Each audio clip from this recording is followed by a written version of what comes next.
ایک صحابی کا نا بڑا عالی شان محل حضور نے دیکھا تھا. حضور نے ہماری توجہ دلائی. ایک صحابی کا بہت بڑا محل تھا, ڈبل ٹرپل سٹوری. حضور وہاں سے گزرے.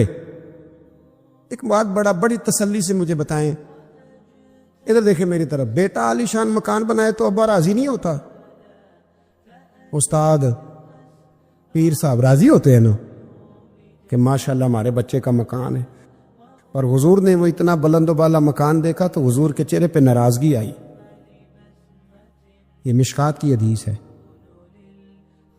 جب وہ صحابی گھر آئے تو لوگوں نے بتلایا حضور آئے تھے پر تیرا مکان پسند نہیں آیا. رنگے چمن پسند نہ پھولوں کی بو پسند, ہم کو ہے وہ پسند جسے آئے تو پسند.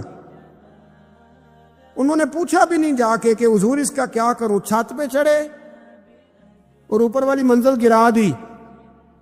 پھر نبی کریم کی بارگاہ میں آئے, عرض کی حضور جو آپ کو پسند نہیں تھا میں نے گرا دیا ہے.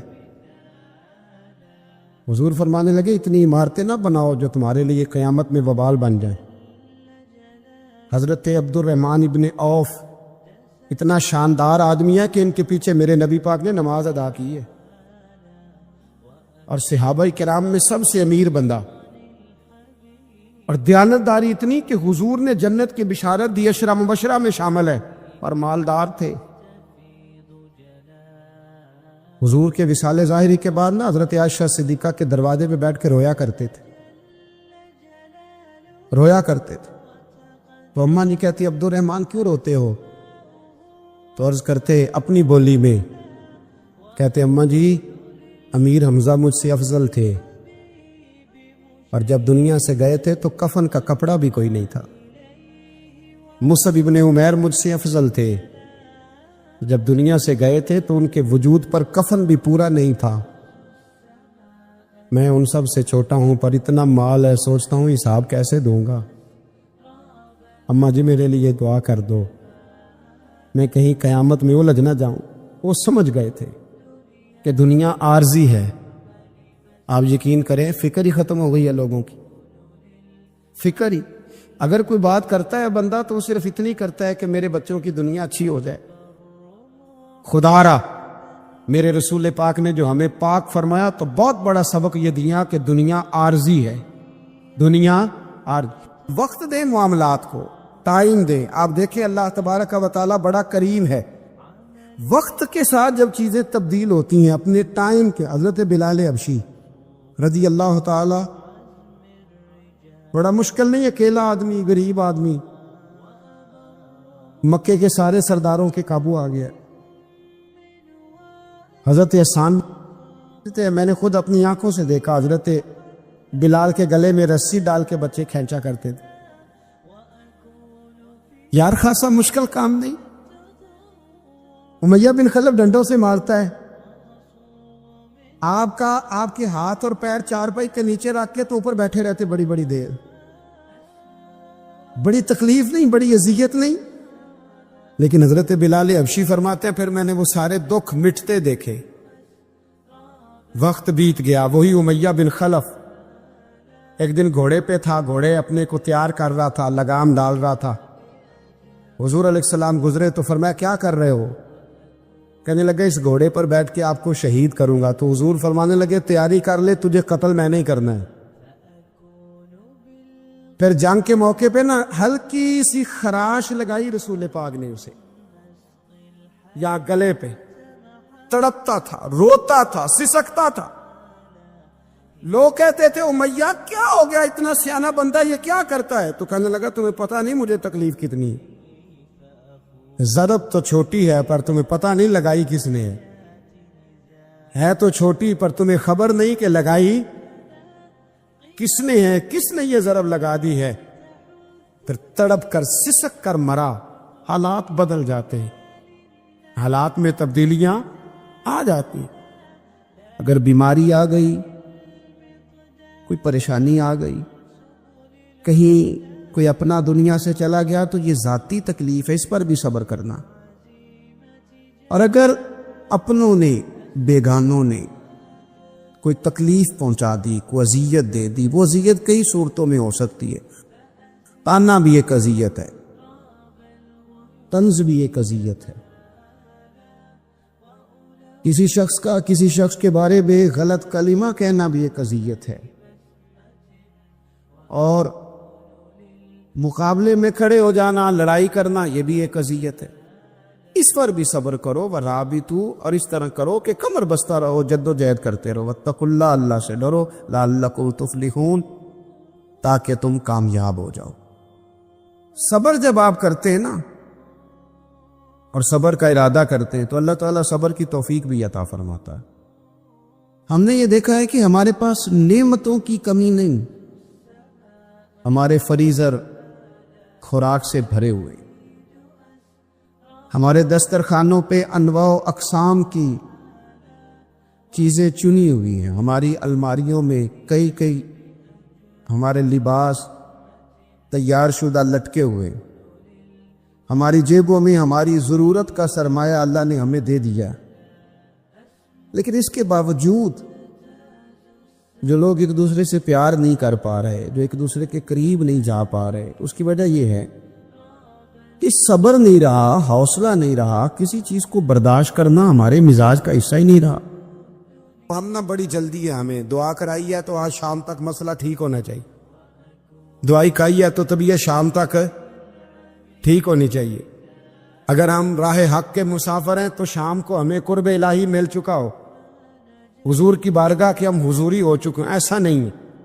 آپ وقت دے، سفر کو جاری رکھے، تسلسل کے ساتھ سفر کرے، سفر کے لیے جتنے اسباب کی ضرورت ہے وہ سارے اکٹھے کرے، محنت پوری کرے، جد و جہد پوری کرے، ہمت پوری کرے، لیکن پھر نتیجہ اپنے رب کریم پہ چھوڑ دے.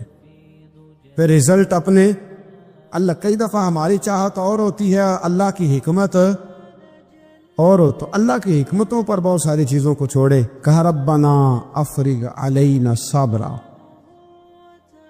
اے اللہ ہم پر صبر انڈیل دے،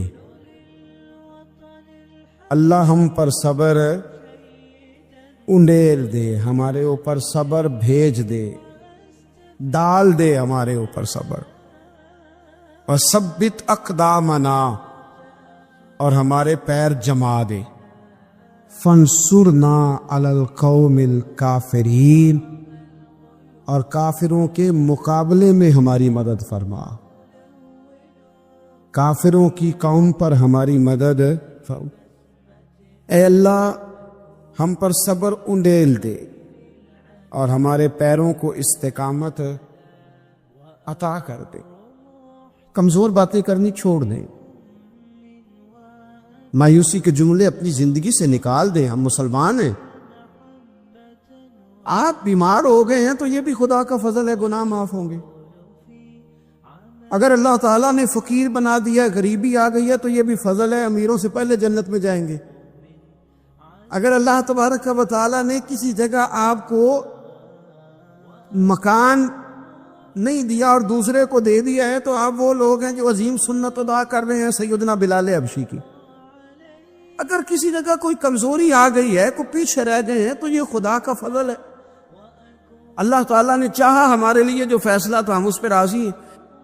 لیکن اپنی زندگی اور شکوے اتنے بڑھا لیے، ہم نے اتنے بڑھا لیے کہ لوگوں سے شکوے کرتے کرتے رب رسول سے بھی شروع کر دیے.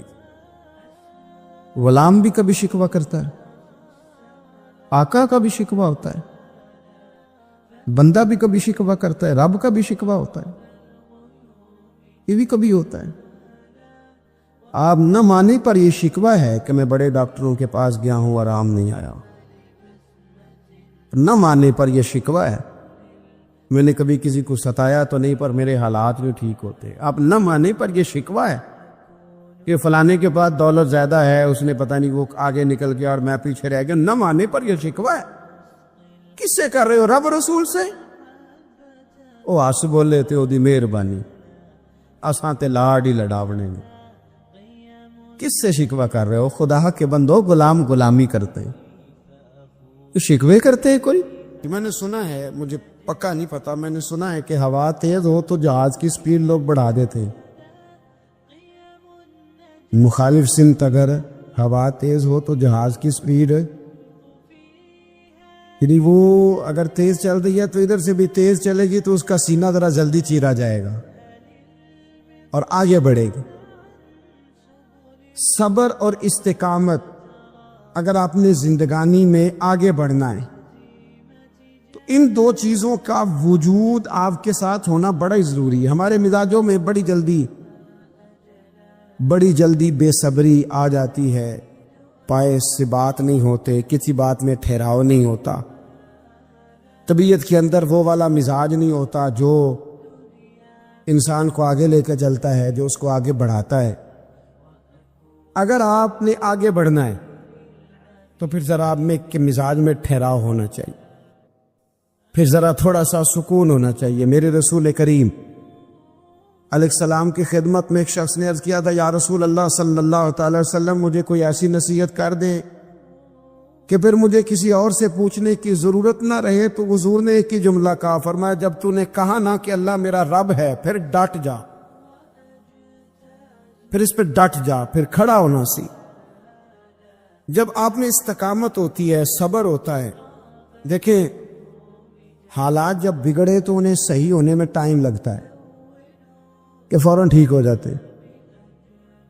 آپ بیمار ہو گئے، تکلیف ہوئی، کوئی آپ کو بیماری لگ گئی، آپ ڈاکٹر صاحب کے پاس گئے، انہوں نے آپ کو دیکھا، ٹریٹمنٹ کی، پھر دوائیاں لکھیں، پھر انہوں نے آپ کو کہا کہ آپ کو 1 ہفتہ یا 1.5 ہفتہ دوائی کھانی ہے، یہ ایک شربت کی شیشی ہے، یہ ایک بوتل ہے، یہ ایک سیرپ ہے، 1 چمچ صبح 1 شام، اور پورا ہفتہ آپ نے استعمال کرنا ہے۔ اب آپ تو کہہ رہے تھے کہ میں نے ابھی ٹھیک ہونا ہے گھنٹے کے بعد، تو سارا نہ پی لوں، سیرپ سارا نہ پی لوں ابھی، اور 1.5 ہفتے کی دوائی ابھی نہ کھا لوں، تھوڑی تھوڑی کر کے بھی تو کھانی ہے نا، ساری کٹھی نہ کھا لوں، ہو جائیں گے ٹھیک؟ کیا خیال ہے آپ کا؟ نہیں ہوں گے۔ کیوں؟ اس لیے کہ جس ترتیب سے ڈاکٹر نے آپ کو بتلایا ہے، آپ کا وجود اسی ترتیب سے اسے قبول کرے گا۔ آپ کا جو وہ مرض ہے وہ اسی ترتیب سے بہتر ہوگا جس ترتیب سے ڈاکٹر نے، طبیب نے، حکیم نے آپ کو بتلایا ہے، اسی مرتب ترتیب سے آپ نے اس کو دوا کو استعمال کرنا ہے، تو اسی ترتیب سے وہ سارے معاملات ٹھیک ہوں گے۔ اب آپ کا تو منشا تھا کہ میں نے سویرے فوراً اٹھنا ہے اور میں نے دوا کھانی ہے تو میں نے فٹافٹ ٹھیک ہو جانا ہے، تو بھئی یہ آپ کی منشا تو ہے، لیکن حکمت کا تقاضا یہ نہیں ہے۔ حکمت کا تقاضا یہ ہے کہ آپ کو 1 گولی کھانی ہے، 1 چمچ سیرپ کا پینا ہے، آپ کو مناسب پرہیز کرنا ہے، اس کے بعد جا کے آپ کی طبیعت ٹھیک ہوگی۔ لیکن اگر آپ کا یہ پروگرام بن گیا ہے کہ نہیں میں نے تو شام کو ہی ٹھیک ہونا ہے، تو یہ ممکن نہیں ہے۔ اس کے لیے آپ کو ذہنی طور پر تیار ہونا چاہیے، آپ کو سمجھنا چاہیے کہ بہت ساری چیزیں ایسی ہوتی ہیں جنہیں وقت دینا پڑتا ہے، بہت سارے حالات ایسے ہوتے ہیں جنہیں ٹائم دینا پڑتا ہے، وہ اپنے وقت پر جا کے چیزیں درست ہو جاتی ہیں۔ لیکن ہم چاہتے ہیں کہ ہم ابھی کریں، سویرے کریں، شام کریں، وہ کئی دفعہ صحیح کرنے کی بجائے ماحول کو ہم خراب کر لیتے ہیں۔ انہیں وقت دیں، انہیں ٹائم دیں، انہیں موقع دیں۔ لیکن جو بندہ صبر ہی نہ کر پائے، جو صبر ہی نہ، جو کہ جی بڑی دور سے آیا ہوں، بڑی دیر ہو گئی، بڑا ٹائم ہو گیا، کب جا کے مسئلہ حل ہوگا؟ وہ جو آپ نے بتایا تھا وہ تعویذ کب اثر کرے گا؟ وہ دعا کب قبول ہوگی؟ وہ فلانا معاملہ کب؟ بھئی یہ ڈیٹ تو آپ کو رب رسول ہی دے سکتے ہیں، بندہ تو کوئی اطلاع ہی دے گا، پیغام ہی دے گا، دعا ہی کرے گا۔ اگر زندگی میں حوصلہ ہی نہیں ہوگا، اگر آپ کو یہ قرار ہی نہیں آئے گا، ٹھہرنا ہی نہیں آئے گا کسی میدان میں۔ حضرت عمار بن یاسر رضی اللہ تعالیٰ عنہ فرماتے ہیں کہ بڑی تکلیف دیتے ہیں۔ حضرت عمار بن یاسر رضی اللہ تعالیٰ عنہ کی جو والدہ ہیں وہ اسلام کی پہلی شہیدہ ہیں، حضرت سمیہ ان کا نام تھا، اسلام کی پہلی شہیدہ۔ ان کے زیر ناف ابو جہل نے نیزہ مار کے انہیں شہید کر دیا۔ حضرت عمار بن یاسر رضی اللہ تعالیٰ عنہ فرماتے ہیں کہ میرے والد کو اتنی تکلیفیں دی گئیں کہ وہ ان اذیتوں کی وجہ سے دنیا سے پردہ کر گئے۔ حضرت عمار بن یاسر کو خود کافر اتنا مارتے تھے کہ وہ اپنی حواس کھو بیٹھتے تھے اور ایسی باتیں کرتے تھے کہ سمجھ نہیں آتی تھی کہ یہ عمار بن یاسر بول رہے ہیں. اتنی سخت اذیت دیتے، اتنی سخت. دکھ قبول محمد بخشا، راضی رہن پیارے. دکھ قبول محمد بخشا، بس راضی رہن. اتنی تکلیف دیتے کہ حضرت عمار بن یاسر حواس کھو بیٹھتے، تکلیف میں آتے. بڑا سہا، بڑا برداشت کیا. ایک دن میرے رسول پاک تشریف لائے اور حضور نے کہا او آل یاسر میں تمہیں مبارک دینے آیا ہوں. رب کریم نے تمہارے لیے جنت میں مکان بنا دیے ہیں. حضور نے تمہارے لیے، اللہ نے تمہارے لیے جنت میں مکانات، تمہیں مبارک ہو. تمہاری اذیتیں، تمہاری تکلیفیں، تمہارے درد، تمہاری راتیں کام آ گئیں. مالک نے تمہارے لیے مکانات بنا دیے ہیں، حالات ٹھیک کر دیے ہیں، طبیعتوں میں بہتری آ گئی ہے. میرے محبوب کریم رؤوف الرحیم سید عالم نور مجسم شفیع معظم آقا دو عالم صلی اللہ تعالی علیہ وسلم نے انہیں خوشخبری سنا دی. حضرت عمار کہتے ہیں پھر حالات بدلے. پھر میں نے جو مجھے اذیتیں دینے والے تھے میں نے انہیں گڑھوں میں گرتے دیکھا. آپ فرماتے ہیں ابو جہل کی لاش اٹھانے والا بھی بدر میں کوئی موجود نہ تھا، اور ابو لہب جو مجھے تکلیفیں دیتا تھا وہ مکے کے چوک میں مرا ہوا پڑا تھا، پر کوئی اس کے قریب جانے والا بھی موجود نہ تھا، کوئی نہیں تھا. آپ فرماتے ہیں وہ حالات بھی. حضرت عمار کا اپنا کیا حال ہوا؟ حضرت خالد بن ولید رضی اللہ تعالیٰ عنہ بڑے بہادر ہیں. حضور نے فرمایا یہ اللہ کی تلوار ہے، یہ اللہ کی. بڑے بہادر تھے، بڑے شیر دل تھے. فرماتے ہیں کبھی معذرت نہیں کرنی پڑی، کبھی جھکنا نہیں پڑا، کبھی کسی کی منت نہیں کی. اللہ نے طاقت اتنی عطا فرمائی تھی، ہمت، حوصلہ، صبر، استقامت اتنا دیا. کبھی کسی جگہ پشت نہیں لگی. لیکن فرماتے کسی وجہ سے نا ایک دن میرا عمار بن یاسر کے ساتھ کسی بات پہ اختلاف رائے ہو گیا، جھگڑا ہو گیا. توجہ ہے میری بات پر؟ فرماتے ہیں جھگڑا ہو گیا. ہمارا پتہ حال کیا ہے؟ ہمارا یہ حال ہوتا ہے کہ ہمارا جھگڑا ہو جائے تو خیر ہے، لیکن اگر پڑوسی کے بچے لڑ پڑے تو ہم کہتے ہیں اس کی روزی پاک نہیں، اس کی تربیت ٹھیک نہیں. ہمارا بھائیوں سے رٹا ہو جائے تو معاملہ اور ہے، کسی کا ہو جائے تو معاملہ اور ہے. میں بیمار ہو جاؤں تو آزمائش ہے، اور سامنے والا بیمار ہو جائے تو سزا ہے. پھر کیا ہے؟ بلکہ پنجابی کہتے ہیں کیتیاں نو پھڑیا ہے، یہی کہہ دیتے. اور میں بیمار ہو جاؤں تو آزمائش آ گئی اللہ کی طرف سے. ایسا نہ کرے. ہمارا فتویٰ اپنے حق میں اور ہوتا ہے، سامنے والے کے معاملے میں اور ہوتا ہے. حضرت عمار بن یاسر کی بات کر رہا تھا. جناب عمار بن یاسر رضی اللہ تعالی عنہ، حضرت عمار بن یاسر کہتے ہیں کہ حضرت خالد بن ولید کے ساتھ، جناب خالد بن ولید کہتے ہیں میری ان کے ساتھ نہ کسی بات میں اختلاف رائے ہو گیا. تو میں اب دلیر آدمی تھا، شیر آدمی تھا، کبھی جھکا نہیں تھا، کبھی کوئی معاملہ نہیں ہوا تھا، کبھی کوئی ایسی بات نہیں ہوئی تھی. آپ فرماتے ہیں جب رائے کا اختلاف ہو گیا نا، بات ذرا آگے بڑھ گئی تو نبی کریم صلی اللہ علیہ وسلم تک بات پہنچی. تو میرا یہ خیال تھا کہ حضور میری بھی سنیں گے، عمار بن یاسر کی بھی سنیں گے، پھر حضور کوئی فیصلہ کریں گے. پر قربان جاؤں وقت بدل گیا ہے نا. اب بہت بڑے چودھری ہیں، بڑے سردار ہیں، بڑے سپہ سالار ہیں حضرت خالد بن ولید، پر وقت بدل گیا. تو حضرت خالد بن ولید کہتے ہیں جب میں نے نبی کریم کی بارگاہ میں بات عرض کی، حضور تک بات پہنچی، تو میرے مصطفیٰ نے موٹی سی بات ارشاد فرمائی. رسول کریم فرمانے لگے بھئی بات مختصر سی ہے، جس نے عمار کو راضی کر لیا اس نے مجھے راضی کر لیا، اور جس نے اسے ناراض کیا اس نے مجھے ناراض کیا. فرماتے ہیں بس میری قیمت پڑ گئی، میرا قد اونچا ہو گیا. حضرت خالد بن ولید کہتے ہیں میں نے بھی کہا اب بات کیا کرنی ہے، اب تو گزارش ہی کرنی ہے، اب مدعا کیا سنانا ہے، اب تو بات کرنی ہے. فرماتے میں آگے بڑھا اور جیسے بھی ہوا میں نے حضرت عمار بن یاسر کو راضی کیا. حضرت عمار کہتے ایک وقت وہ تھا اور ایک وقت یہ ہے. جب دونوں وقتوں کو دیکھتا ہوں تو کہتا ہوں الحمدللہ رب العالمین. یہ ساری تعریفیں اس رب کے لیے ہیں جو تمام جہانوں کو پالنے والا. دیکھیں کچھ ایسی اذیتیں ہوتی ہیں جو اذیت ناک ہوتی ہیں، لیکن اگر غلامی میں آ جائے نا آپ تو وہ اذیت ناک نہیں ہوتی. اس چبن میں مزہ آنے لگتا ہے. کئی درد بھی مزیدار ہوتے ہیں، کئی درد بھی. کبھی زخم ٹھیک ہونے پہ آ جائے نا تو اسے چھیڑو تو مزہ آتا ہے، اس لیے کہ کچھ درد بھی مزیدار ہوتے ہیں. آتش سے کسی نے کہا تو روتا بڑا ہے، اس نے کہا محبوب کی یاد میں تڑپتا ہوں.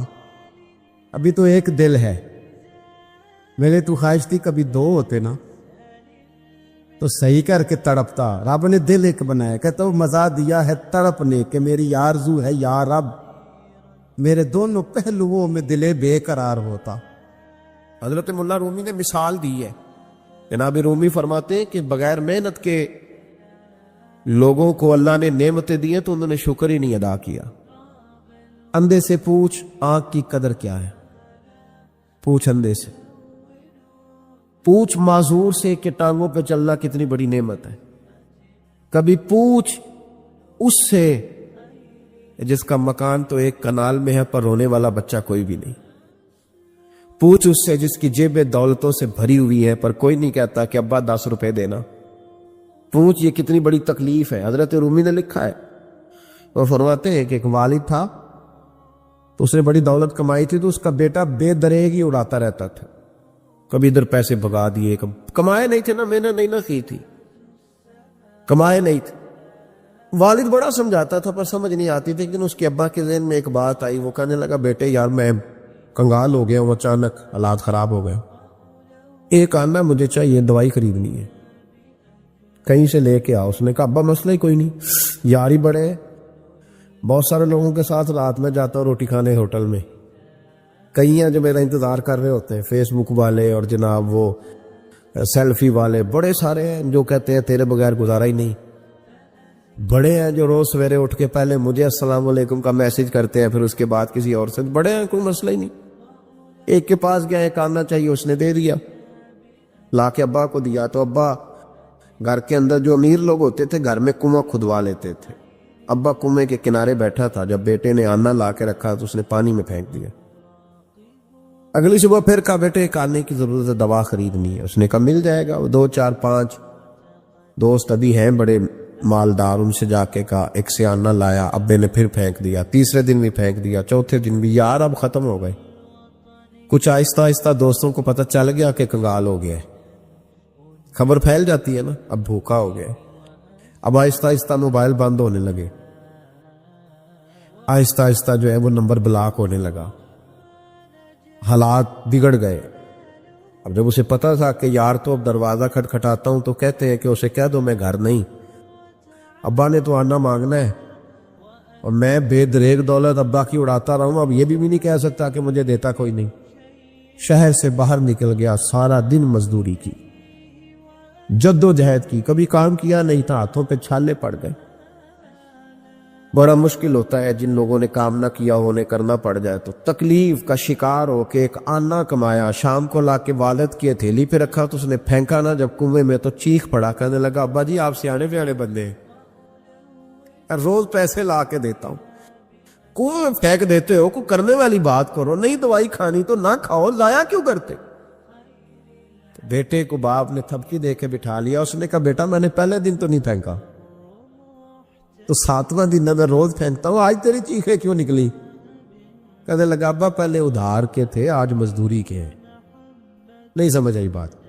پہلے بولیے اور آج میری محنت ہے، مزدوری ہے، جد و جہد ہے. تو والد کہنے لگا بیٹے یہی میں تجھے سمجھانا چاہتا تھا، وہ میری بھی محنت کے ہیں جو تجھ روز یاروں کو کھلاتا ہے، میں نے بڑی جد و جہد سے جمع کی ہے، میں کنگال نہیں ہوا، صرف تجھے سمجھانا تھا. او بھائی یہ آنکھیں تیری محنت کی نہیں نا، اس لیے تو شکر نہیں ادا کرتا. یہ وجود، یہ ٹانگیں، یہ شعور، یہ تیری جد و جہد کا نہیں. جو عقل کی دولت اللہ نے دیا نا، یہ تیری محنت کی نہیں. اگر محنت کی ہوتی تو سجدے میں پڑا رہتا، تو خیال کرتا. اللہ نے آنکھیں دی ہے قرآن دیکھنے کے لیے. جب کوئی کسی گندی چیز کو دیکھتا ہے تو ناشکری کرتا ہے، جب غلط طرف اٹھاتا ہے یہ چیزیں تو ناشکری کرتا ہے. صاحبو یاد رکھنا اور اس پر ضرور غور کرنا کہ جب نعمتوں کا شکر ادا نہ کیا جائے تو پھر ہمیں استغفار کا حکم دیا گیا ہے. پھر کیا کرنا ہے ہم نے؟ استغفار کہ یا اللہ ہم تیری نعمتوں کا شکر ادا نہیں کر سکے تو ہمیں معاف فرما دے، تو ہم سے درگزر فرما، معاف فرما. ایک استغفار اس بات کا ہے کہ دیکھیں نا، یہ رسول پاک علیہ السلام کا فرمان، یہ حدیث امام رازی نے لکھی ہے. اور نبی پاک کی فرمان کے لحاظ سے جو چیز ہمارے سامنے آئے نا، اس پر ہماری آنکھیں بھی کھل جانی چاہیے، دل بھی کھل جانا چاہیے. کہ کوئی خاص ہی بات تھی جو حضور نے بیان فرمائی صلی اللہ علیہ وسلم. سرکار دو عالم علیہ السلام نے فرمایا ایک آدمی نے 500 سال بغیر ریاکاری کے اللہ کی عبادت کی. کتنے سال؟ یہ 5 سال نہیں ہوتی بغیر ریاکاری کی. تہجد پڑھنے والا جب تک 6 لوگوں کو بتا نہ دے تہجد پڑھی ہے، اتنی دیر تو تہجد آگے بڑھتی نہیں. کم از کم 6 بندوں کو پتا ہونے چاہیے. اور میرے جیسے حاجی نمازیوں کا تو دل کرتا ہے کہ وظیفے پہ بندہ رکھا جائے جو تعریفیں کرے صبح و شام. حاج صاحب کی کیا بات ہے، حضرت صاحب کی وظیفہ دیں گے اس کو مہینے کا، وہ تعریف کرے کھول کے کہ آپ کی بڑی بات. یہ مرض ہے، تعریف سننا نا یہ بیماری ہے، اس نے جھوٹ کو جنم دیا ہے. بہت بڑا مرض ہے. حضرت سعدی نے اس پر بہت بڑے مقالہ جات لکھے اور فرماتے ہیں یہ مرض کچھ لوگوں میں بہت زیادہ ہوتا ہے. ایک امیروں میں، امیر لوگ ناراض نہ ہو جائیں پر انہوں نے کہا ہے تو کوئی حکمت ہوگی نا. امیروں میں تعریف سننے کا مرض بہت زیادہ ہوتا ہے. فرماتے ایک بادشاہوں میں اور تیسرا عورتوں میں، ان میں یہ بیماری بہت زیادہ ہوتی. کوئی تعریف نہ کرے تو خود اپنی کرنی شروع کر دیتے ہیں، خود ہی کہہ دیتے ہیں کہ وہ کیا بات سے میرے ابا جی تے وہ تے 100 حال چلدا سی تے 150 بندہ ٹکر کر ابا جی دی چھڈ تو دس تیرے کنے چل دین، تیرے کول کنے بندے روٹی کھاندے، اپنی بات کرنا. اقبال کہتے تھے تو وہ آبا تمہارے ہی مگر تم کیا ہو، ہاتھ پہ ہاتھ درے منتظر فردا. ابا جی کی دادا جی کے چھوڑ اپنی کر، ہمیں تو تیرا پتہ ہے، تو اپنی بات کر. تیرے اندر بھی کوئی چیز ہے کہ نہیں؟ ابا دادا تو سب کے بڑے، حضرت آدم کی اولاد ہے تو حضرت آدم نبی تھے، تو باپ دادا تو سب کے بڑے بڑے ہی ہیں. بات یہ ہے کہ اپنی بات کرنی چاہیے نا. تو یہ بیماری ہے، یہ نقص ہے. 500 سال بغیر ریاکاری کے عبادت، اور بیان میرے نبی کریم علیہ السلام فرما رہے 5. بولیے، یہ بہت بڑا مسئلہ ہے. دکھاوا نہ ہو، ریاکاری نہ ہو. ہم مجالس میں جاتے ہیں نا جناب، محافل میں، تو لسٹ ملتی ہے، یہ چودھری صاحب نے صدارت ہے، انہوں نے خصوصی تعاون کیا ہے، تو یہ فلانے صاحب ہے تو ان کا بھی نام لینا ہے. تو میں کبھی کبھی کہہ دیتا ہوں کہ یار آپ نے تو کہا تھا یہ نبی پاک کی تعریف کی محفل ہے، اور یہاں آپ نے لسٹ لگا دی ہے پوری تعریف کرنے والوں کی. کچھ ضروری ہے کسی کا نام لینا اور اس کا جناب ذکر کرنا اور اشتہار پہ اس کی فوٹو آنا؟ یہ کچھ ضروری ہے؟ ویسے بھی کوئی اچھا لگتا ہے کہ نبی پاک کے نام کی محفل اور میں صدارت کر رہا ہوں؟ ڈرنا چاہیے نا مجھے اللہ تعالیٰ. حضور کی محفل اور میری صدارت، اس پر کبھی غور کرے. اگر کوئی رائے طریقت کا مسافر ہوگا تو تڑپ جائے گا کہ نبی پاک کے نام کی محفل اور سرپرستی ایک ایسے آدمی کی جس کو وضو تک نہیں کرنا آتا. مالا دار ہے، وہ دھندا ہے معاذ اللہ تعالیٰ، جس کا جو دل کرے وہ کرتا جائے. 500 سال بغیر ریاکاری کی عبادت کی. 5 بڑا مشکل ہوتا ہے. حضور فرماتے ہیں یہی بندہ جب اللہ کے حضور کھڑا کیا جائے گا تو رب کریم اس سے کہے گا کہ چلو اس کو میرے فضل سے جنت میں لے جاؤ. تو وہ عرض کرے گا مالک فضل تو ٹھیک ہے پر 500 سال لگائے میں نے. 5 وہ مولوی صاحب میری طرح کے بیچارے جو امام مسجد ہوتے ہیں نا، تو وہ بھی کہتے ہیں جب میں آیا تھا تو 30 بچے تھے مسجد میں، اب 80 ہو گئے. اور بھئی یہ بندوں کو بتانے کی کیا ضرورت ہے؟ یہ تو اللہ کی رضا کے لیے ہے نا، تو چھوڑ، اس میں اتنا تذکرہ کرنے کی کیا حال ہے؟ 500 سال جس نے لگائے بول پڑا یا اللہ 500 سال لگائے اور تو کہتا ہے کہ اس کو میرے فضل سے لے جاؤ. تو رب کریم نے فرمایا چلو کوئی نہیں، پھر انصاف کر لیتے ہیں. الٹی آنکھ کی روشنی نکال کے ترازو کے ایک پلڑے میں رکھو اور 500 سال کی بغیر ریاکاری کی عبادت دوسرے پلڑے میں رکھو. کبھی اس مریض سے پوچھنا جس کو ڈاکٹر کہہ دیتا ہے کہ تیری آنکھ کا علاج نہیں ہو سکتا. بے بس ہوتے ہیں ڈاکٹر، جواب دے جاتا ہے شعور. پوچھ کبھی اس شخص سے، کو کہتا ہے بس جناب اب آپ اپنی آنکھیں موجود ہونے کے باوجود آپ دیکھ نہیں سکتے، اتنی موٹی آنکھ لگی ہوئی ہے. لیکن روشنی اللہ چاہے تو دیتا ہے، نہ چاہے تو نہیں دیتا. 5 ایک آنکھ کی روشنی ایک پلڑے میں رکھ لو اور دوسرے میں 500 سال کی عبادت رکھ دی. اللہ اکبر. تو رب کریم نے فرمایا اب تولو. جب تولی تو وہ عبادت تھوڑی تھی اور ایک نعمت زیادہ تھی. اللہ نے فرمایا یہ تو بھائی اس کو تو 500 سال دیے تھے، یہ تو ایک نعمت کا شکر نہیں ادا کر سکا، پکڑو اس کو دوزخ میں ڈالو. ایک کر کے کیا آیا ہے، پکڑو جہنم میں ڈالو، اس کو لے چلو. ترمذی شریف کے لفظ ہے، نبی پاک نے ہمیں سمجھایا اور ایک جملے میں ساری بات ختم کر دی. حضور فرمانے لگے تو اللہ کی تھوڑے دیے ہوئے رزق پہ راضی ہو جا، وہ بھی تیری تھوڑی عبادت سے راضی ہو جائے گا. اور اگر تیرا پروگرام ہے نا لمبی چوڑی جائیدادوں کا تو پھر سجدے بھی لمبے کر، پھر لمبے کر میں تو بھی. یہ کیا بات ہوئی، یہاں جتنی دولت بڑھتی جاتی ہے عبادت سکڑتی جاتی ہے، وقت ہی نہیں، ٹائم ہی نہیں. یہ بڑھا پھر. تو جب دوزخ میں جانے لگا نا تو پھر خیال آیا. تو حضور فرماتے استغفار کرنے لگا، کہنے لگا اللہ میں بھول گیا تھا، اللہ مجھے غلطی لگ گئی. استغفار کر رہا. تو جب اس نے استغفار کیا تو رب کریم تو پہلے ہی بڑا قبول کرنے والا ہے. یا اللہ میں بھول گیا. تو فرمایا چلو جو استغفار کرے اسے تو میں ویسے ہی معاف کر دیا کرتا ہوں، اسے بخش دو، اسے میرے فضل سے جنت میں لے جاؤ. پہلا استغفار ہمارے بزرگ نے ایک مراقبہ کراتے تھے. مراقبہ ان فی خلق السماوات والارض واختلاف اللیل والنہار لآیات لأولی الالباب. مراقبہ ہوتا تھا اللہ کی نعمتوں پر غور کرنے کا نام. تو اکیلا بیٹھ، گردن جھکا اور غور کر خدا کا فضل کتنا ہے اور میری اس میں محنت کتنی، اس کا شمار کر. اس طرح کر کے 2 خانے بنا، ایک خانے میں اللہ کی نعمت رکھ اور دوسرے میں پھر اپنی محنت رکھ. اس کو کہتے ہیں مراقبہ. یہاں سے مراقبہ سٹارٹ ہوتا ہے. اور اگر تو شکر ادا کر رہا ہے تو پھر ٹھیک ہے، ورنہ پھر استغفار کر، پھر اللہ کے حضور معافی مانگ، پھر اس کے حضور آہوزاری کر، پھر اس سے کہہ کہ وہ معاف کرے. ہم لوگ یہ والا مراقبہ نہیں کرتے، اس لیے جو چیز ہے وہ تو میرا حق تھا، مجھے فٹافٹ دوسری بھی چاہیے. استغفار کریں اس لیے کہ ہم شکر ادا صحیح طور پر کر سکے. پھر اس کے بعد دوسرا استغفار اس وقت ہوتا ہے اللہ اکبر کہ جب انسان باشعور زیادہ ہو پر بے عمل بھی اتنا ہی زیادہ ہو، اسے بھی استغفار زیادہ کر دو چاہیے. اب میرے سمیت کسی بھی آدمی کو چھیڑیں گے نا تو دنیا اور مافیہ کی وہ باتیں کرے گا، لیکن جب اس کا عمل دیکھا جائے گا تو کچا سا، پلپلا سا، کمزور سا. یعنی ایسے لوگ ہیں جو ماں باپ کی عظمت پر 6 گھنٹے تقریر کر سکتے ہیں، لیکن اگر ان کی اماں سے جا کے پوچھا جائے کہ بیٹے کا حال کیا ہے جی، تو کہتے ہیں بڑی تکلیف میں ہو.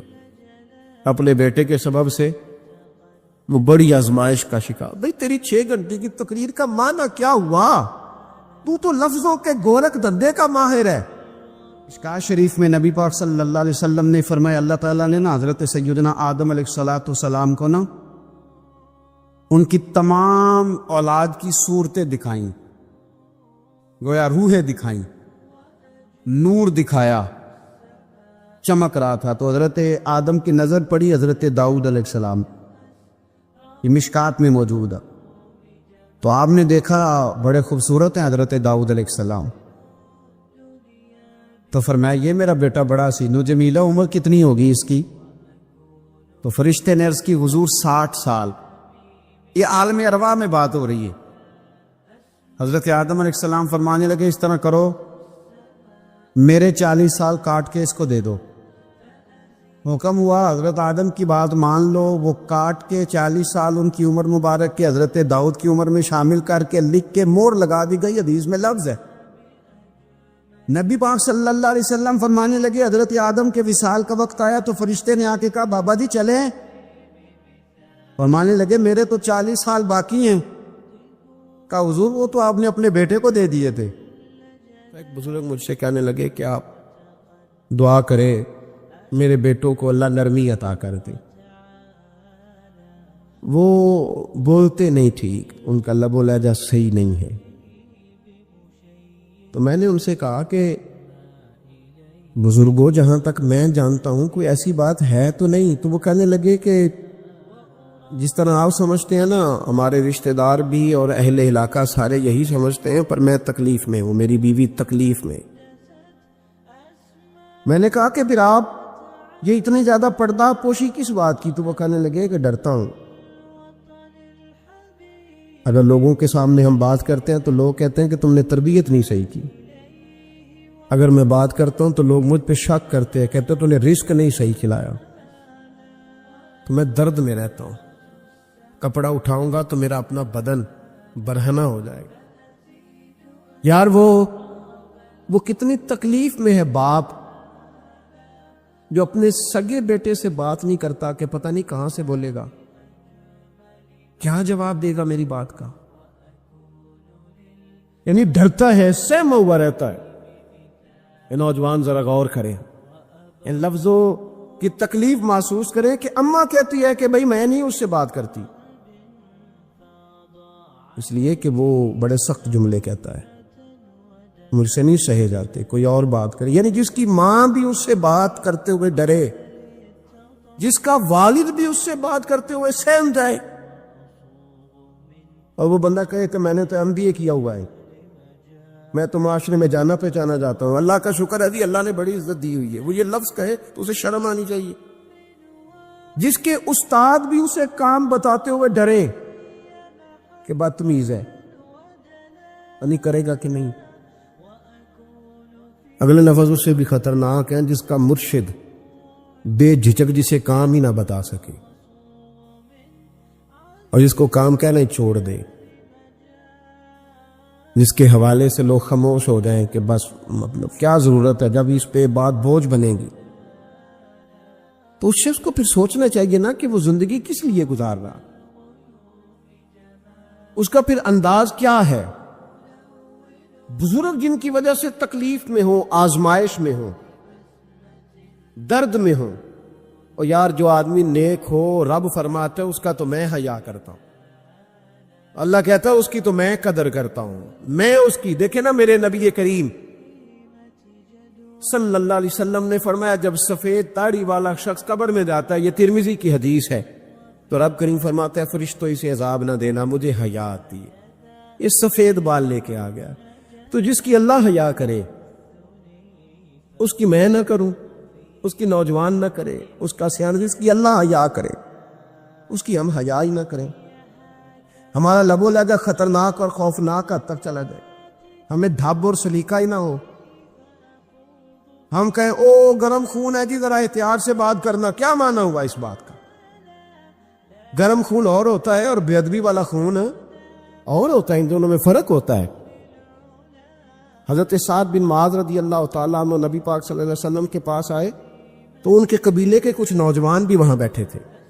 حضرت سعد بن معاذ ان میں سے بوڑھے تھے، بزرگ تھے، اور جب وہ آئے تو وہ نوجوان بیٹھے رہے. نبی کریم صلی اللہ تعالیٰ علیہ وآلہ وسلم نے پہلے ان نوجوانوں کو دیکھا، جناب کے ساتھ کچھ دیر رہے اور چلے گئے. تو اللہ کے رسول علیہ السلام نے فرمایا تمہارے قبیلے کا بڑا تھا، تم نے اٹھ کے استقبال ہی نہیں کیا، تم نے توجہ ہی نہیں کی، تم نے اعزاز ہی نہیں دیا، تم نے یہ خیال نہیں کیا کہ ایک بڑا آیا ہے، تم نے اس کو تکلیف دی. اعزاز اکرام، بھائی کیا حرج ہوتا ہے تھوڑا سا اگر کسی بزرگ کو جگہ آگے دے دی جائے؟ اس میں کیا فرق پڑتا ہے کہ اگر آپ کسی لائن میں لگے ہوئے ہیں تو کسی بوڑھے کو کہیں کہ جناب بابا جی آپ آ جائیں. اور میرے بھائی کون سا وجود کا کوئی حصہ ٹوٹ جاتا ہے اگر کسی ضعیف کو، کسی بوڑھے کو یہ کہا جائے کہ آپ لائن سے نکل جائیں اور یہ بل مجھے دے دے میں جمع کرا دیتا ہوں؟ کیا تکلیف ہوتی؟ ہمارے ہاں تو بوڑھوں کی چارپائیاں گھر میں اب علیحدہ رہتی ہیں، الگ رہتی. بیٹا اے سی والے کمرے سے نکلتا ہے اور وضاحت دیتا ہے ہر آنے جانے والوں کو کہ ابا جی کی ہڈیاں درد کرتی ہیں، لہذا وہ اے سی والے کمرے میں رہنا پسند نہیں کرتے. تو میں تو کہتا ہوں کہ یہ وضاحت آپ کو کیوں دینی پڑی؟ یہ بات تو ابا جی کو کرنی چاہیے تھی. یہ وضاحت جو آپ نے دی ہے یہ تو ابا جی کو دینے والی وضاحت تھی، آپ نے کیوں دی؟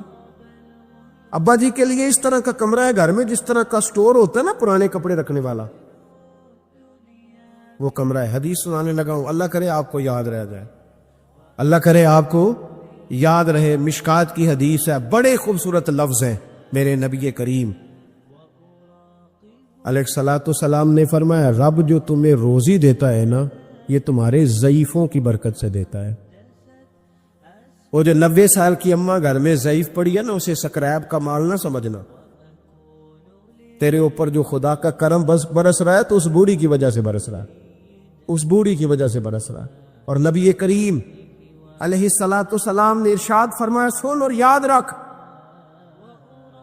فرمایا رب تم سے ناراض ہوتا ہے، وہ بارشیں روکنا چاہتا ہے، تمہیں قحط میں مبتلا کرنا چاہتا ہے، لیکن تمہارے ضعیفوں کے سبب تمہیں بارشیں عطا کر دیتا ہے، تمہارے کمزوروں کے. اس کمزور سے کوئی بیمار بھی مراد لیا جا سکتا ہے، عورت اور بچی بھی مراد لی جا سکتی ہے، بوڑھے لوگ بھی مراد لی ہیں شارحین حدیث نے. ان کے سبب سے اللہ تم پر بارشیں برساتا ہے. تو جو تیرے لیے ذریعہ بخشش ہے، جو تیرے گھر میں رزق آنے کا سبب ہے، ان کی باتیں تو لگتی ہیں بری، ان کو تو حکا دے کونے میں بٹھا دیا ہے. اور اگر کبھی دل کرے تو تعارف کراتے آنے والے مہمانوں سے کہ یہ ابا جی ہے، اس سے زیادہ کوئی ان کا گھر میں کردار نظر نہیں آتا. یہ ظلم ہے، یہ زیادتی ہے. بوڑھوں کا اکرام کرنا، ان کو پیار دینا، ان کو اعزاز دینا، ان کو ہمیشہ سربراہ بنا کے رکھنا، ان کے ساتھ اس طرح کا رویہ رکھنا کہ جیسے کسی بڑے شان والے آدمی. میں اکثر یہ روتا ہوں، میں کہتا ہوں کہ ابے کی بھی عزت ہو سکتی ہے پر شرط یہ ہے کہ ابا امیر ہونا چاہیے. اگر تو ہو نا 6-7 مربع زمین کا مالک تو پھر تو پوتے کیا پڑ پوتے بھی پیر دباتے. لیکن اگر اس بوڑھے بیچارے کو بچوں سے خرچہ لینا پڑے تو پھر اس بیچارے کی کوئی حیثیت ہے؟ ہمارے استاد ایک بات سنایا کرتے تھے، وہ کہتے تھے کہ ایک آدمی نے دعوت پکائی ولیمے کی تو اس نے باہر پہرے دار کھڑے کیے، کہا کوئی غریب آدمی نہ اندر آئے، سارے امیر ہی آئیں. اور میرا تجربہ یہ ہے کہ اب غریبوں کو شوق ہو گیا امیروں کو دعوت دینے کا. ناراض تو نہیں ہو گئے آپ لوگ؟ یہ میں تجربے کی بات کر رہا ہوں. کبھی کسی غریب کے فنکشن میں جانے کا اتفاق ہوتا ہے نا تو مجھے یوں لگتا ہے کہ اس کا دل تھا کہ غریب کوئی بھی نہ آئے.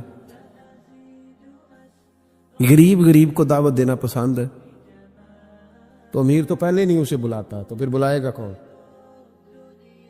اس نے شیخ صاحب نے ولیمہ اپنے بیٹے کا کیا تو باہر جو پہرے دار تھے ان سے کہا کہ کوئی غریب آدمی اندر نہ آئے، امیر بندے صرف. اور نبی پاک صلی اللہ علیہ وسلم نے ایسے ولیمے پر لعنت برسائی ہے، فرمایا لعنتی ہے وہ دعوت جس میں صرف امیر آئیں اور غریب نہ آئیں. اس نے کہا بھی صرف نہ امیر لوگ آئیں. تو ایک بندہ تھا بڑا امیر لیکن بیچارہ نہ کئی کام کاج سے اٹھ کے ہی آ گیا، تو کپڑوں کو اسی طرح مٹی وٹی لگی ہوئی، تو دیر ہو رہی تھی، گھر جاتا چینج کرنے تو لیٹ ہو جاتا، تو ایسے ہی آ گیا. جب وہ آیا تو پہرے دار کھڑا تو اس نے کہا دوڑ جا، تیرا کوئی مطلب نہیں ہے یہاں. اس نے کہا یار میں سیٹھ آدمی ہوں، بدرا کپڑے نہیں بدلے. اس نے کہا سیٹھ ہوتا تو تیرے کپڑوں سے پتہ نہ چلتا میرے بھائی. وہ شخص کہتا ہے کہ میں نے کہا مجھے جانے دو اندر. کہنے لگے تیرے کپڑے نہیں دعوت والے. کہتا ہے میں وہاں سے واپس گیا دوڑا. آپ کو پتا ہے نا کپڑے بھی اب اللہ خیر کرے. ایک سنگی نو میں ایک دن کیا تو کالی اینک لائی سی خیر ہے، کہندا موٹر سائیکل تے کٹا پیندا. کوئی دنوں تو بعد کار وچ بھی لا کے بیٹھا سی.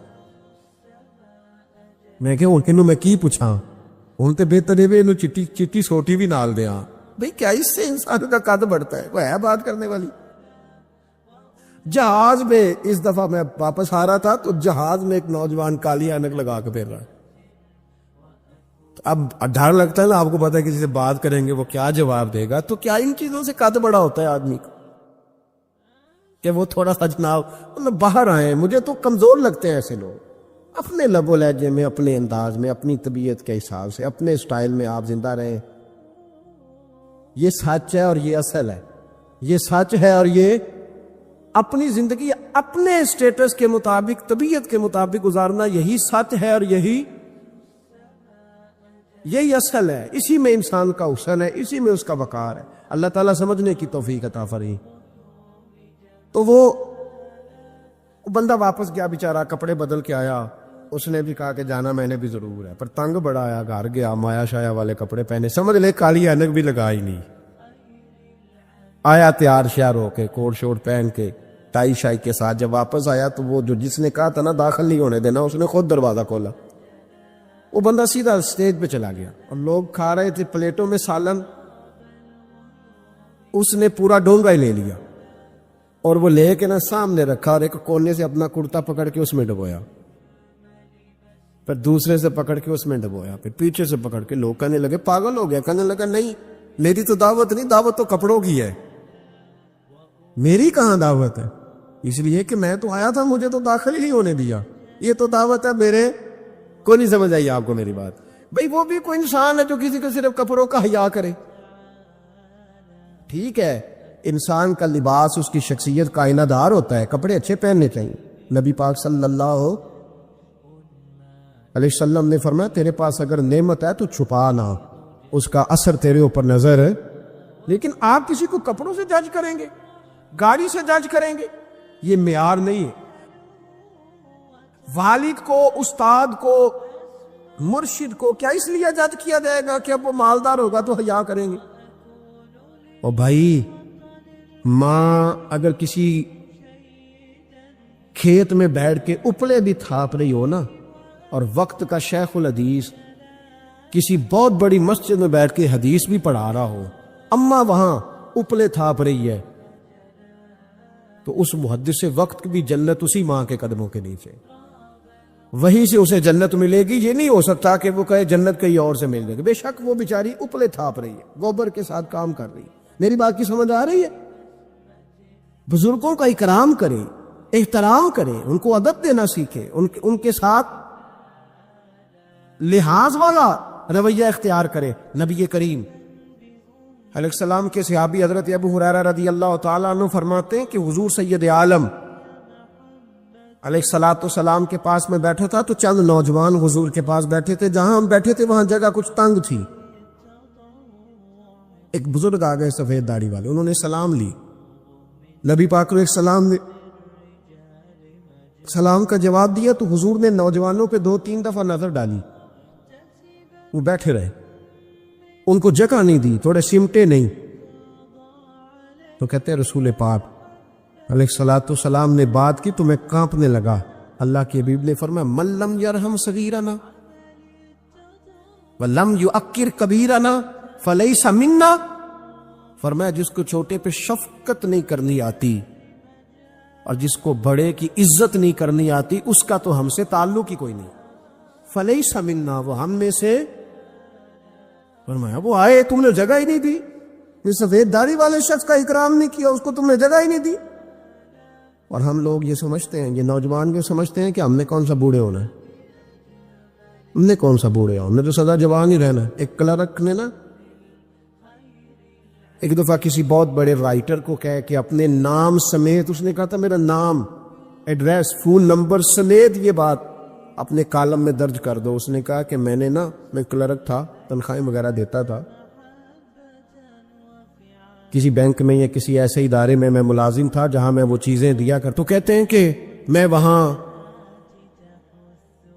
یہ کام کرتا تھا تو بوڑھے لوگ، آپ کو پتہ ہے ضعیف لوگ آتے ہیں بیچارے پینشن لینے، کسی بچے کی منت کرتے ہیں، وہ لے کے جاتا ہے، بابا جی کو یہ بھی نہیں پتہ انگوٹھا کہاں لگانا، فارم کیسے فل کرنا ہے۔ تو یہ سرکاری عہدوں پہ بیٹھے لوگ معاذ اللہ تنگ ہوتے ہیں اور کئی دفعہ غلط جملے استعمال کرتے ہیں۔ تو کہا کرتا تھا کہ میں بڑا سخت رویہ رکھتا تھا، اب میری بھی پینشن ہو گئی ہے، اور اب جب میں خود لینے جاتا ہوں نا تو کہتے جتنے دھکے میں یہ تھے اس سے 11 گنا کھا چکا ہوں، پر معافی کوئی نہیں مل رہی۔ تو لوگوں کو یہ میرا نام لے کے ایڈریس سمیت بتا دیں کہ اگر اپنا بڑھاپا سیو کرنا چاہتے ہیں تو اپنی جوانی محتاط کریں، اگر اپنا بڑھاپا سیو کرنا چاہتے ہیں تو اپنی جوانی اور بڑھاپے میں باتیں برداشت جوانی میں برداشت ہوتی ہیں، بڑھاپے میں تو لفظ صحیح بھی نہیں جاتے، آنسو خود بخود نکل جاتے ہیں جب بچہ بات کرتا ہے۔ سنو، یہ نوجوان یہ حدیث یاد کر لیں، یہ طبرانی میں موجود ہے، میرے نبی کریم علیہ الصلوۃ والسلام نے فرمایا یہ حدیث یاد کر لینی ہے۔ پڑھیے درود صلی اللہ ہو، پھر کہیے صلی اللہ ہو، چلے تیسری دفعہ بھی پڑھ لے صلی اللہ ہو۔ رسول پاک علیہ الصلوۃ والسلام نے فرمایا جو شخص اپنی جوانی میں کسی بوڑھے کی عزت کرے گا، جب وہ بوڑھا ہوگا تو اللہ اسے کئی گنا بڑھ کے اس کی عزت کرائے گا، اس کی کئی کی گئی عزت سے کئی گنا بڑھ کے رب پھر اس کی عزت کرائے گا۔ نوجوان اکرام کرنا سیکھیں، بزرگوں کا احترام کریں اپنے بڑوں کے ساتھ، اور بڑوں میں جتنے بھی صاحب فضیلت بڑے ہیں، آپ کا جو استاد ہے وہ آپ کے لیے بڑا قابل احترام ہے، بڑا قابل احترام ہے۔ میں ماسٹر کی ڈگری لینے کے بعد اب بھی کبھی گاؤں میں اپنی پرائمری کے ٹیچروں کو دیکھتا ہوں، اب بھی تو احساس پیدا ہوتا ہے کہ یہ اگر ہمیں وہ الف با تا سا نہ پڑھاتے، شروع کی کتابیں یہ المدہ عام نہ پڑھاتے، تو پھر اس سے آگے بھی ہمیں پڑھنا نہ آتا۔ اور اگر آپ کو اللہ تعالیٰ سمجھ دے نا، توفیق دے، تو یہ سمجھیں کہ جو چھوٹا استاد ہوتا ہے اس کی محنت زیادہ ہوتی ہے۔ ہاں یونیورسٹی والے جو ٹیچر ہیں تو لیکچر لے کے چلے جاتے ہیں، تو وہ جس نے رٹا لگایا نا پہاڑے یاد کرانے کا، وہ جس نے آپ کو املا لکھنی سکھائی ہے نا، اس کی محنت، اگرچہ اس کی تعلیم میٹرک پی ٹی سی ہے، اگرچہ اب آپ اس سے کئی گنا زیادہ تعلیم حاصل کر گئے، لیکن اصل مشقت اس قاری صاحب کی ہے جس قاری نے آپ کو قاعدہ پڑھایا ہے، جس نے تلفظ ٹھیک کرایا ہے۔ ابتدائی کتابوں کے اساتذہ کی مشقت زیادہ ہوتی ہے، بڑے لوگ کو لیکچر دے کے چلے جاتے ہیں۔ تو بھائی ادب کرنا سیکھیں۔ میرے رسول پاک صلی اللہ علیہ وسلم نے ارشاد فرمایا، حضور فرمانے لگے ایک تیرا باپ وہ ہے جس کی صلب سے تو پیدا ہوا، اور ایک تیرا باپ وہ ہے جس نے اپنی بیٹی دے کے تجھے بیٹا بنایا، اور فرمایا ایک تیرا باپ وہ ہے جس نے تجھے تعلیم دی۔ وہ تیرا باپ ہے، اس کا اکرام کر، اس کا ادب۔ اور حضرت مولا علی شیر خدا نے تو شیروں جیسی بات ہی کر دی۔ بڑے لوگ بڑی بڑی باتیں، اتنی بڑی بات اس موضوع پر میں نے تلاش کیا ہے، میں نے بڑے لوگوں کو پڑھا ہے اس عنوان پر، لیکن اتنی بڑی بات کہیں نہیں ملی۔ حضرت علی المرتضیٰ رضی اللہ تعالیٰ عنہ فرمانے لگے جس نے مجھے ایک حرف سکھایا ہے وہ میرا استاد ہے، اگر وہ چاہے تو مدینے کے چوک میں کھڑا کر کے مجھے بیچ دے، میں اس کے ہاتھوں بکنے کو بھی تیار ہوں۔ وہ جس نے مجھے ایک حرف، اساتذہ کا احترام نہیں، اساتذہ پریشان، استاد تو بیچارہ روز کٹہرے میں کھڑا ہے، روز کٹہرے، روز لوگ اس کو کہتے ہیں کہ جناب آپ نے یہ بات کیسے کر دی، آپ کی جرت کیسے ہوئی۔ اور جن لوگوں کا یہ تصور بن گیا تھا نا کہ رب کے سامنے کھڑے ہونا ہے، منہ دکھانا ہے مالک کو، جن کا یہ تصور بن گیا تھا بچ گئے تھے۔ ہم دنیا میں جینے کے لیے سارا کچھ کرتے ہیں، رب رسول کو منہ دکھانے کے لیے نہیں کرتے۔ جن کا یہ تصور بن جاتا ہے نا تو رب کہتا ہے وَلِمَنْ خَافَ مَقَامَ رَبِّهِ جَنَّتَانِ، فرمایا جو میرے سامنے کھڑے ہونے سے ڈرے گا میں اسے 2 جنتیں عطا کروں گا۔ وہ سمجھ جائے، اس کے لیے 2 جنتیں ہو جائیں گی۔ بڑا روتے ہیں لوگ، میں نے روتے دیکھے ہیں، دولت کے لیے، دنیا کے لیے، دوستوں کی بے وفائی پر، اپنے بچوں کی نافرمانی پر، پیسے نہیں ہیں تو رو پڑے، فلانے نے مجھے تنگ کیا تو رو پڑے۔ لوگوں کے لیے روتے ہیں، انسانوں کے لیے روتے ہیں، رب کے لیے رو کے دیکھ۔ اور نبی اکرم صلی اللہ تعالی علیہ وسلم نے فرمایا اگر تم اپنے رب کو کما حق ہو پہچان کر دعا مانگو گے نا تو تمہاری دعاؤں سے پہاڑ بھی ہل جایا کریں گے، لیکن یہ 2 چیزیں پیدا کرو، ایک تو اللہ کا خوف تمہارے دل میں آئے، اور دوسرا معرفت الہی کا شوق پیدا۔ اگر طبیعت کے اندر یہ چیزیں پیدا ہو جائیں، خوف خدا نصیب ہو جائے اور صحیح معنوں میں نصیب ہو. آج کل بڑا لوگ کہتے ہیں اللہ سے ڈر، پر دوسروں کو جب مال خرید رہے ہوتے ہیں پھر کہتے ہیں اللہ کا خوف کر، اور جب بیچ رہے ہوتے ہیں تو جب کسی کو پیغام دین دے رہے ہوتے ہیں تو کہتے ہیں اللہ کا خوف کر، اور جب تیرے تک بات پہنچتی ہے تو پھر معاملہ ختم ہو گیا. میں ذمہ داری سے کہتا ہوں یہ جو کچھ ہمارے ہاں ہوتا ہے نا، عوام سے ڈر کے، عالمی میڈیا سے ڈر کے، قوم سے ڈر کے، اس سے آدھے کام بھی اگر رب سے ڈر کے کرے تو قوم کا بھی بھلا ہو جائے گا، لوگوں کا بھی نفع ہو جائے گا. اگر آدھا کام بھی ڈر کے کیا جائے، کچھ تھوڑا سا اپنے دل میں خشیت، اللہ کا خوف. حضور فرمانے لگے جتنا مکھی اور مچھر کا پر ہوتا ہے نا، اگر اتنے آنسو رب کے خوف سے تیری آنکھ سے نکل گئے تو حضور فرماتے ہیں جس طرح بھینس کے تھنوں سے نکلا ہوا دودھ دوبارہ تھنوں میں نہیں نہ جاتا، اگر کوئی اتنا بھی رو پڑا جتنا مکھی اور مچھر کا پر ہوتا ہے تو اس بندے کو اللہ دوزخ میں داخل نہیں کرے گا. شرط کیا ہے؟ اللہ کے خوف سے، رب کے خالصتاً اللہ کے خوف سے. اور تھا لوگوں کو اللہ کا خوف، رب کے سامنے کھڑا ہونا ہے تو ڈرتے تھے. حضرت عمر کا جب آخری وقت آیا تھا تو اپنے بیٹے سے کہا تھا مجھے اٹھا کے زمین پہ رکھ دو، میں اپنی پیشانی زمین پہ رکھ کے اپنے رب سے معافی مانگ. حضرت عثمان غنی جیسے لوگ جب قبر کو دیکھ لیتے تھے تو پھر تڑپ کے ان کی ساری داڑھی آنسوؤں سے بھر جاتی. حضرت مولا علی شیر خدا رضی اللہ تعالیٰ عنہ نماز کی نیت باندھنے لگتے تو وجود کانپتا، راشا طاری ہو جاتا. علی آپ تو شیر ہیں میدانوں کے، ہزاروں لاکھوں تلواروں کے بیچ کبھی نہیں لڑکھڑائے، لیکن یہاں رب کی بارگاہ میں آتے کانپ کیوں گئے؟ تو فرمانے لگے تمہیں پتہ نہیں کس کی بارگاہ میں حاضر ہونے لگا ہوں. اس سے ڈر آتا ہے، مالک کے حضور آ گیا، ڈر آتا، ڈرتے تھے. میرے نبی پاک علیہ السلام نے فرمایا اللہ کا خوف یہ دانائی ہے، یہ حکمت ہے. اور صحیح بخاری میں لفظ ہیں، نبی پاک صلی اللہ تعالی علیہ وسلم نے فرمایا ایک شخص تھا، بخاری مسلم میں موجود ہے، ایک بندہ تھا، اسے نہ بڑا ڈر آتا تھا کہ رب جب سوال پوچھے گا تو میں نے کیا جواب دینے ہیں. اور ہمیں ہمارے نبی پاک علیہ السلام نے فرمایا بھی ہے، حضور نے فرمایا رب تم سے نہ 5 سوال پوچھے گا قیامت کے دن اپنے سامنے کھڑا کر کے. ساری تیاری لائق بچے بھی جب کر لیتے ہیں نا پیپر دینے کی، ذہین بچے ساری تیاری کر کے نا تو کمرہ امتحان میں جاتے ہوئے پھر بھی ڈرتے ہیں اور کہتے ہیں حضرت صاحب دعا کرنا میرا پیپر ہے. بچہ لائق بھی ہے، محنتی بھی ہے، تیاری بھی، لیکن ڈر آتا ہے. ڈر آتا تھا جب پیپر سٹارٹ ہوتے تھے نا تو کئی قسم کی ایکٹیویٹیز چھوڑ دی جاتی تھی، کھیل چھوڑ دیے جاتے تھے. میں نے دیکھا ہے بچے نمازیں شروع کر دیتے تھے. ڈر آتا ہے کہیں پیپر میں کمی نہ کوئی رہ جائے.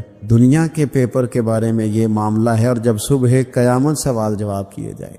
حضور فرماتے 5 سوال رب پوچھے گا تم سے قیامت میں. سب سے پہلی بات، میں نے تمہیں عمر دی تھی کہاں گزاری تم نے؟ ضائع کر دیا ٹائم سارا، ادھر ادھر بھاگتے آتے جاتے مال کماتے.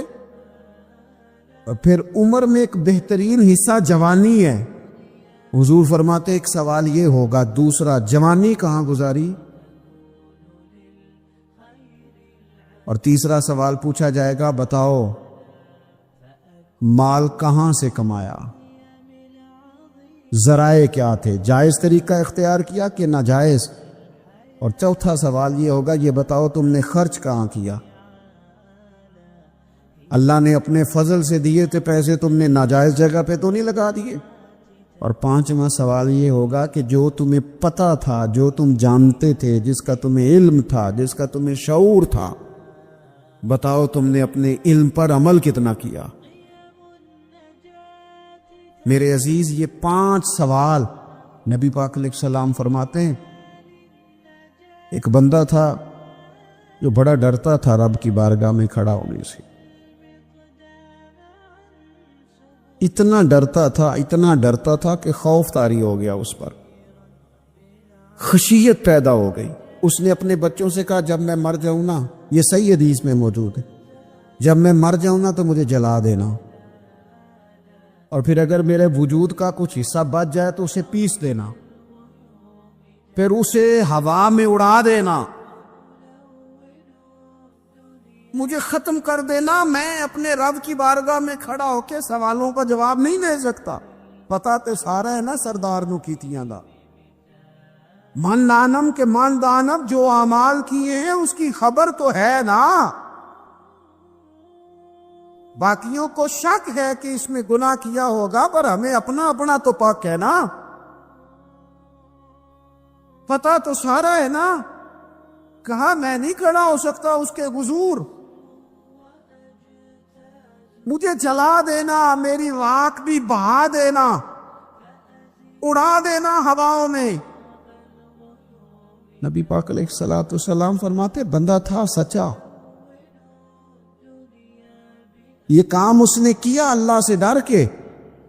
کریم محبوب علیہ السلام فرمانے لگے اللہ تعالیٰ نا قیامت کے دن ذرات کو حکم دے گا کہ اس کے وجود کے ذرے جمع کرو،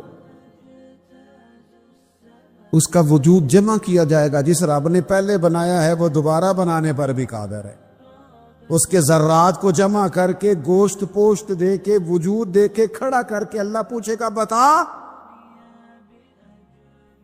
یہ کام کرنے کا تجھے کس نے کہا؟ عرض کرے گا مالک میں ڈر گیا تھا نا، تیری بارگاہ میں کھڑا ہوں، سوالوں کے جواب دوں، یہ کام مشکل تھا، میں ڈر گیا۔ نبی پاک صلی اللہ تعالی علیہ وسلم فرمانے لگے رب فرمائے گا فرشتو یہ میرا بندہ نہ سچ کہتا ہے، یہ واقعی مجھ سے ڈر گیا تھا، گواہ ہو جاؤ میں نے اس کے لیے جنت کا فیصلہ کر دیا۔ میرے دوستو اپنے دل کو خشیت والا کریں، دل نہ سخت ہو گئے ہمارے، کیسے نرم ہوں گے؟ قرآن پاک پڑھنے سے۔ دل کیسے نرم ہوں گے؟ اللہ کا ذکر کرنے سے۔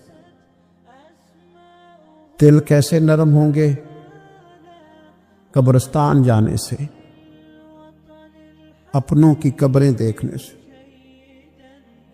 دل کیسے نرم ہوں گے؟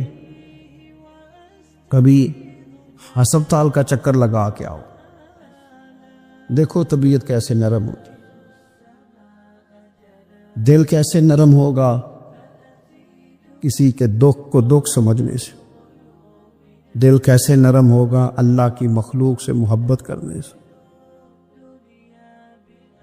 دل کیسے نرم ہوگا؟ تنہائی میں رب کی بارگاہ میں رونے سے۔ دل کیسے نرم ہوگا؟ خالص اللہ کی رضا سے کسی کی خدمت کرنے سے۔ دل کیسے نرم ہوگا؟ یتیم کے سر پہ ہاتھ پھیرنے سے۔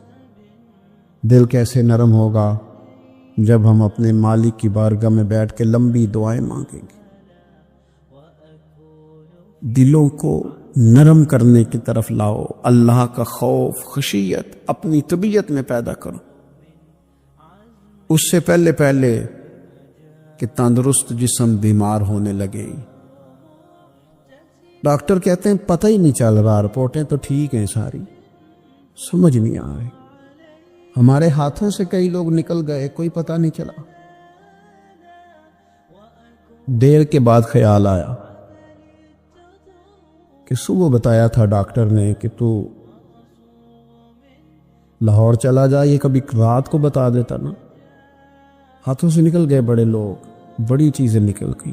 ہماری تیاری ہے سب کی، وہاں جانے سے کسی کو مفر نہیں اور کسی کو مکر نہیں، جانا ہے اپنی زندگی کے اندر خشیت الہی. کچھ کام فقط اس لیے چھوڑ دے, کوئی ہمیں روکنے والا نہیں, ٹوکنے والا نہیں, منع کرنے والا نہیں, دیکھنے والا نہیں, اس لیے چھوڑ دو کہ میرا رب نہ ناراض ہو جائے.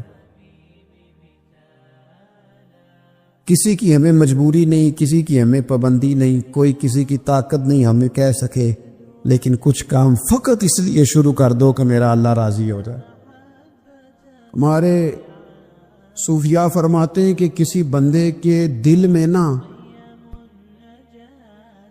وہ کہتے ہیں نا لوگ کہ بریک ٹھیک کر لو تو پھر گاڑی روڈ پہ چڑھا لو پھر خیر ہے. جہاں بھی موقع آئے گا اس کی بریک لگے گی. پھر لوگوں نے ایک اور آسانی کی ہے, میں نے دیکھا ہے, کچھ ایسی گاڑیاں آئی ہیں جن کی بریک نہیں لگانی پڑتی. انہوں نے ایسا اس میں سسٹم فٹ کر دیا ہے کہ گاڑی کے سامنے کوئی چیز آتی ہے تو اس کی بریک خود بخود لگ جاتی ہے. وہ کہتے ہیں بغیر بریک کے گاڑی روڈ پر چڑھانی نہیں, بریکیں ٹھیک کرو پھر چڑھا لو. صوفیاء فرماتے ہیں کہ تم اگر چاہتے ہو نا کہ انسان جرم نہ کرے, خطا نہ کرے, لوگوں کو تنگ نہ کرے, تو اسے سوسائٹی کے اندر بھیجنے سے پہلے اس کے دل میں اللہ کا خوف پیدا کر دو. اگر اس کے دل میں تم خدا کا خوف پیدا کر دو گے, پھر تم اسے جہاں بھی چھوڑ دو گے وہ کوئی نقصان نہیں کرے گا. لیکن اگر خوف خدا نہیں نہ ہوگا, اگر اللہ کا ڈر نہیں ہوگا, پھر وہ لوگ دیکھتے ہیں کہ لوگوں کو کیسے مطمئن کیا جائے, لوگوں کی آنکھوں میں دھول کیسے جھونکی جائے, وقتی طور پر ایسے پروگرام بنا لیے جائیں جن سے لوگ مطمئن ہو جائیں, تھوڑا سا لوگوں کو موٹیویٹ کر دیا, کوئی تھوڑا سا بتا دیا, کوئی تھوڑا ریلیف دے دیا, کچھ تھوڑی سی ایسی کہانی بنا دی جس سے ووٹر مطمئن ہو جائیں. لیکن فی نفس سے ہی بندہ نیک کب ہوتا ہے؟ میرا رب فرماتا ہے ان الذین یخشون ربہم بالغیب, وہ لوگ جو اپنے رب سے ڈرتے ہیں پر بن دیکھے ہی ڈرتے ہیں. ان الذین یخشون ربہم بالغیب لہم مغفرۃ واجر کبیر. قربان جائیں. فرمایا بے شک وہ لوگ جو اپنے رب سے بغیر دیکھے ڈرتے ہیں, اللہ تعالیٰ نے ان کے لیے بخشش بھی رکھی ہے اور بہت بڑا اجر تیار کیا ہوا ہے بغیر دیکھے. یہ جب بندے کو چیز نصیب ہوتی ہے نا کہ وہ اللہ تعالیٰ سے ڈرتا ہے, پھر وہ بندہ دانا ہو جاتا ہے, پھر وہ بندہ معاملہ فہم ہو جاتا ہے, وہ بندہ سمجھدار ہو جاتا ہے. قرآن مجید نے کہا یا ایھا الذین آمنوا ان تتقوا اللہ یجعل لکم فرقان. میرا دل کرتا ہے کہ امت مسلمہ اس آیت کو یاد کر لے. رب فرماتے ہیں اے ایمان والو, اگر تم اللہ سے ڈرو گے نا تو اللہ تعالیٰ تمہیں حق اور باطل میں تمیز کرنے کی قوت عطا فرما دے گا. تم اپنے دل میں رب کو جواب دینے کا تصور پیدا کرو, اللہ تمہارے فیصلے درست کرا دے گا. اور میرے نبی پاک صلی اللہ تعالی علیہ وسلم نے فرمایا یہ جو اللہ کا خوف ہے نا, یہ حکمت کی بنیاد ہے, یہ دانائی کی بنیاد اللہ کا خوف ہے, یہ بنیاد ہے, اس کی وجہ سے لوگ دانا ہوتے ہیں. اگر وہ رب کریم سے ڈرنے لگے تو اللہ انہیں بصیرت کی روشنی دے گا. کیوں فیصلے درست تھے سارے سیدنا صدیق اکبر کے, اس لیے درست تھے کہ ان کے دلوں میں رب کا خوف موجود تھا. بڑی فضیلتیں انہیں حاصل تھی, بڑی عظمتیں حاصل تھی, لیکن کسی جگہ بھی کسی مقام پر بھی ان کے قدم لڑکھڑاتے کیوں نہیں تھے؟ بڑے انہوں نے بھی زندگی کے اندر تکلیفیں دیکھی, بڑے بوجھ دیکھے, بڑی دھوپ چھاؤں دیکھی, لیکن مضبوط کیوں رہے؟ حضرت سعد بن ربیع رضی اللہ تعالیٰ عنہ ایک جنگ میں شہید ہو گئے تھے, جنگ احد میں. تو ان کی بیٹی ایک دن آئی حضرت صدیق اکبر کے پاس, امیر المومنین کے پاس کسی کام سے. تو جناب سیدنا صدیق اکبر رضی اللہ تعالیٰ عنہ نے چادر بچھا کے اس بیٹی کو بٹھایا اور خود حضرت صدیق اکبر چادر سے نیچے بیٹھ گئے، خود زمین پہ ہیں، اسے آپ نے اعزاز کے ساتھ کپڑے پہ بٹھا رکھا ہے۔ حضرت عمر فاروق رضی اللہ تعالیٰ عنہ آئے اور آ کے عرض کرنے لگے، حضور یہ خاتون کون ہے، بیٹی کون ہے جس کو آپ نے اس قدر زیادہ فضیلت کی جگہ پہ بٹھایا ہے؟ تو حضرت صدیق اکبر رضی اللہ تعالیٰ عنہ فرمانے لگے کہ یہ اس شخص کی بیٹی ہے جو تم سے بھی افضل تھا، مجھ سے بھی افضل تھا۔ تو حضرت عمر فاروق رضی اللہ تعالیٰ عنہ عرض کرنے لگے، حضور ہم تو یہ سمجھتے ہیں کہ نبیوں کے بعد سب سے افضل آپ ہی ہیں، تو یہ جو آپ سے بھی افضل تھا اس کا کیا معنی ہے؟ حضرت صدیق اکبر فرمانے لگے، وہ لوگ کتنے افضل تھے جنہوں نے حضور کی موجودگی میں اپنی جان اپنی رب کی بارگاہ میں پیش کر دی۔ حضور کے مقدس ہاتھوں میں جن لوگوں کی روحیں پرواز کر گئیں وہ کتنے بڑے لوگ تھے۔ میری بات کو سمجھیے گا کہ ان لوگوں کے دلوں میں وہ جو عاجزی تھی، وہ جو اللہ تبارک و تعالیٰ کی معرفت تھی، اس نے کس طرح کا بنا دی۔ ہمارے ہاں یہ مسئلہ بن گیا ہے کہ ہم ہر ایک سے ڈر رہے ہیں، ہر ایک سے، برادری سے، قبیلے سے، داماد سے، بہو سے، فلانے سے، فلانے سے۔ میں نے دیکھا بڑے بڑے لوگ ڈرتے ہیں۔ آپ اگر ناراض نہ ہوں تو بعض والدین ہیں جو اولاد سے ڈرتے ہیں۔ ہاں میں نے کچھ ایسے دنیا دار پیر دیکھے ہیں جو مریدوں سے ڈرتے ہیں۔ میں نے ایسے لیڈر دیکھے ہیں جو اپنی عوام سے ڈرتے ہیں۔ کیوں؟ اس لیے کہ میرے نبی پاک علیہ السلام نے فرمایا جو رب سے نہ ڈرے پھر وہ سب سے ڈرتا ہے، اور فرمایا جو رب سے ڈر جائے اللہ مخلوق کا خوف اس کے دل سے نکال دیا کرتا ہے۔ یہ رب سے نہیں ڈرا تو یہ سب سے ڈرا ہے، اگر رب سے ڈرتا تو کسی سے نہ ڈرتا۔ اور حضور فرماتے ہیں دو خوف اللہ جمع نہیں کرے گا۔ تم اگر بے خوف زندگی گزارنا چاہتے ہو نا دنیا میں تو ایک خوف پیدا کر لو، وہ رب کا خوف ہے، بے خوف ہو جاؤ۔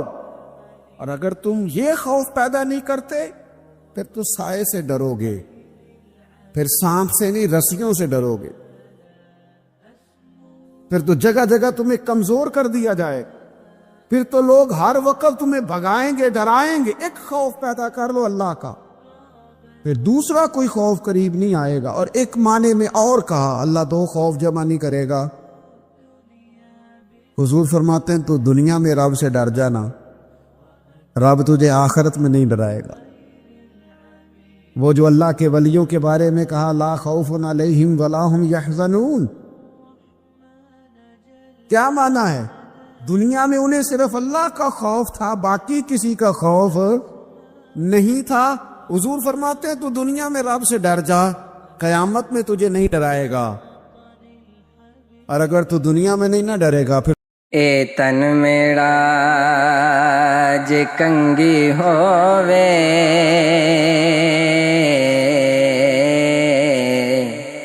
تے میں زلف محبوب دیواں، پوش میرے دی بن جائے جوتی تے میں آقا دے پیری آواں، جے سونا میرے دکھ وچ راضی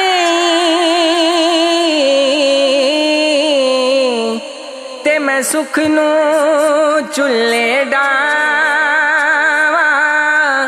یار فریدا کتے مل پے سونا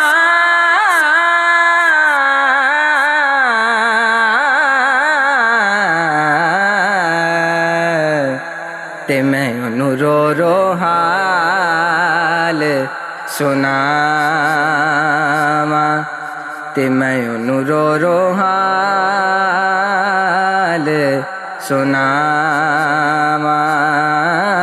آ میں ڈڈولا کراں بے بیٹھی زاری میں ڈڈولا کراں بیٹھی زاری میں مکدی مکاواں میں مکدی مکاواں تو جتے ہو میں ہاری میں ڈڈولا کراں بیٹھی زاری میں ڈڈولا کراں بیٹھی زاری میں لکھ لکھ چٹھیاں ہزاراں نے پایا میں لکھ لکھ چٹھیاں ہزاراں نے پایا کوئی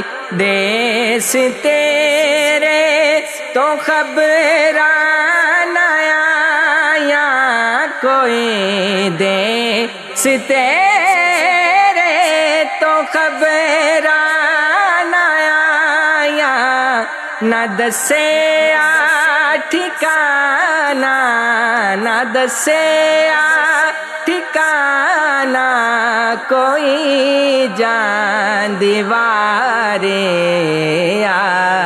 میں ڈڈولا کراں بیٹھی زاری میں ڈڈولا کراں بیٹھی زاری میں مکدی مکاواں تو جتے ہو میں ہارے میں ڈڈولا کراں بیٹھی زاری حکیماں طبیباں دے وس دی گل نہیں میری مرزدہ ہور کوئی بھی حل نہیں حکیماں طبیباں دے وس دی